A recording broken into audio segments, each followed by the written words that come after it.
Doctor, yours feel free to stand up if you want to. You said her head was about right here? I believe it was in this area. And then the body's right here? Yes, her back along here, her buttocks down here, the legs coming up here, foot down here, and arm here, in that general shape. All the stab wounds were on the right side. Correct. And all the blood would have come out the neck, under the arm, on the right side. Correct. Why is there so much blood down by the lower extremities? Why is there blood everywhere at her feet?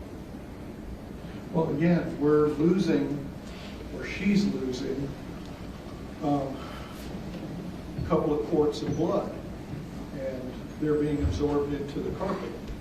Why are they going all the way down there and not staying up towards the top of the torso? It's a flat surface. It wouldn't roll down. The blood wouldn't roll down a flat surface. Right? No, it's not going to roll down, but you're on an absorbent surface. So if she's basically covered in blood and still bleeding, then we can get a pattern like this. Is your conclusion that she was in the fetal position based on the fact, of how you found Jasmine in the suitcase? No, it's actually based on the likelihood of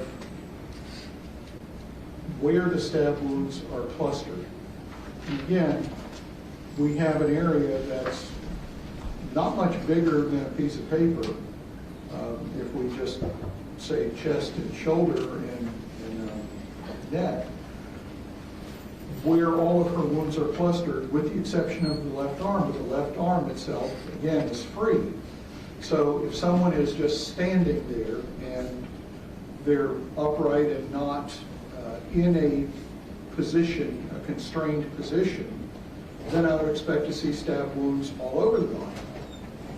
And there would be stab wounds to the front of the torso and the arms and the back of the torso. And this is how, when we see people being stabbed to death, it's a very active thing, because nobody just sits around and lets someone stab them. They try to run, they try to get away, they try to grapple, they try to do. But in this particular case, we have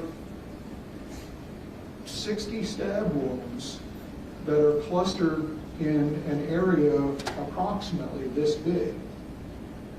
And the most logical way that that happens is if she is in the position as found, as I noted in the autopsy report, because in that position, all of those stab wounds and incised wounds and stab and incised wounds can be easily inflicted without having to roll her around and a lot of movements. She can stay in that position and receive all of those stab wounds. And because of that, that's the most likely position she was in when her stab wounds were inflicted. Now, can I say categorically she absolutely had to be in that position? No, I cannot. But in order to then get all those stab wounds, you have to very carefully wait until she's in a position where this side of her is exposed, and only stab then. And that really isn't terribly logical or consistent. So it's a coincidence that the position that you found her in the suitcase is the same as that she found here. I don't know that that would be considered a coincidence. It's simply a lot easier. If she's already in a fetal position, then she's a lot easier to move into a suitcase than. So I don't really see that as a coincidence. That's simply consistent with. What is